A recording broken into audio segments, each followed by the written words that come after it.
चल क्या रहा है? नहीं संभालना था तो ये काम तो कोई भी साझा माझा कर सकता था, बेचना ही था ना किसी को। फिर वो भागे मुल्कों मुल्कों और वो बेचारे जो फ्लाइंग क्लब है फिर उनको बंद कर दे।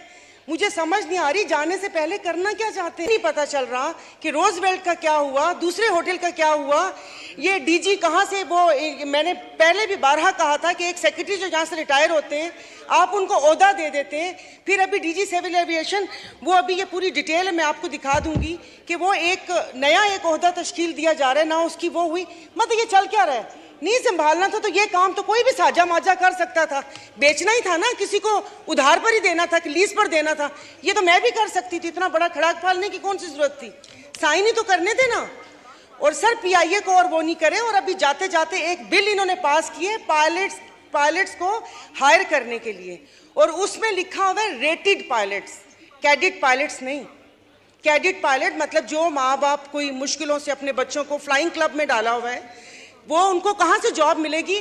मतलब मैंने पहले कहा था, अब मैं दोबारा नहीं कहना चाह रही कि एयरफोर्स 1 बनाना था, जिस एजेंडे पे अरशद मलिक साहब आए थे, जिस एजेंडे के तहत एक वजीर को पेपर दिया था पढ़ने को कि आप ये पेपर पढ़ें, पीआईए बैठे, पायलट्स को हर जगह से उनको ना हो, और उसके बाद हम ये नई इंडक्शन करें रेटेड पायलट्स की कि 80 जो रेटेड पायलट्स हैं वो आ जाएं, और जो कैडेट पायलट हैं वो जाएं भाड़ में। फिर वो भागे मुल्कों मुल्कों और वो बेचारे जो फ्लाइंग क्लब है फिर उनको बंद कर दे।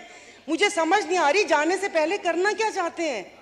थैंक यू सारा बानो। जिसका जवाब नहीं आया, मतलब इसको कहां से खोजना था। आप ठीक कह रही हैं पीएम कि साहब, हमने पहले भी इस पे रूलिंग दी थी कि अगर किसी मिनिस्ट्री से कोई सवाल का जवाब नहीं आया तो उसका रीजन होना चाहिए।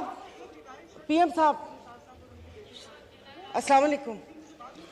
ये आपके वुज़रा बिल्कुल भी काम नहीं कर रहे, तादाद तो बहुत ज्यादा है, ना कभी सवाल का जवाब आता है, और जो आता है तो वो भी घुमा फिरा कर आता है। इस तरह बात नहीं कर सकती। सर वो चले ठीक है, उनको मैं वैसे बता रही हूँ। सर वो आज हैं तो मैं उनको बता रही हूँ। आपका क्वेश्चन है, उनके वुज़रा काम नहीं कर रहे। देखिए एक तरीका कार है ना, आप एक पार्लियामेंटेरियन है, आप मुझसे डायरेक्ट बात करें, मुझे एड्रेस करें, आप क्रॉस टॉक नहीं कर सकते। सवालों के जवाब नहीं आते पूरे। जी आप तशरीफ रखें। जी हेल्थ मिनिस्टर, आप क्या कहना चाहते हैं? सर ये एक स्वीपिंग स्टेटमेंट थी मोहतरमा हमारी बहन की कि वुज़रा काम नहीं करते।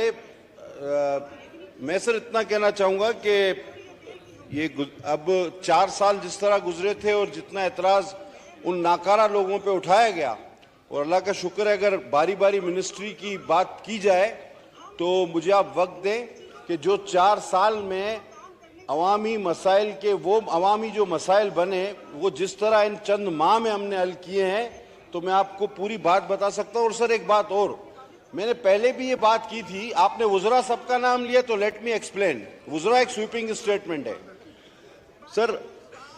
मैं आज अपनी बात फिर दोहरा रहा हूं, मैंने पहले कहा था कि सर अल्लाह का शुक्र है, नहीं सवाल का जवाब जरूर आना चाहिए, लेकिन मैं सर आपके तवज्जुह से बात करूंगा। मैं असेंबली के कायदे कानून को जागते हुए मैं अपने आप को जाती उजागर करने के लिए किसी शख्स को मुखातिब नहीं करूंगा।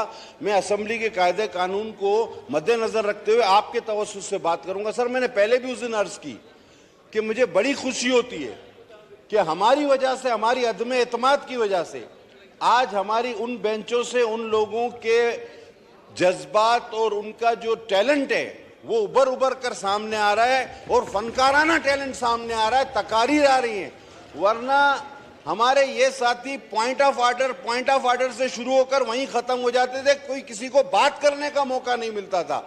तो जब आपको अपने ख्यालात का इजहार करने का, अपने टैलेंट दिखाने का, पूरा छुपे हुए टैलेंट दिखाने का पूरा मौका मिल रहा है, तो मेहरबानी करके उसको पॉजिटिव वे में ले जाएं, स्वीपिंग स्टेटमेंट्स ना दें। वरना हमें भी मौका दें कि वो 4 साल में क्या था, आपने क्या किया, हमने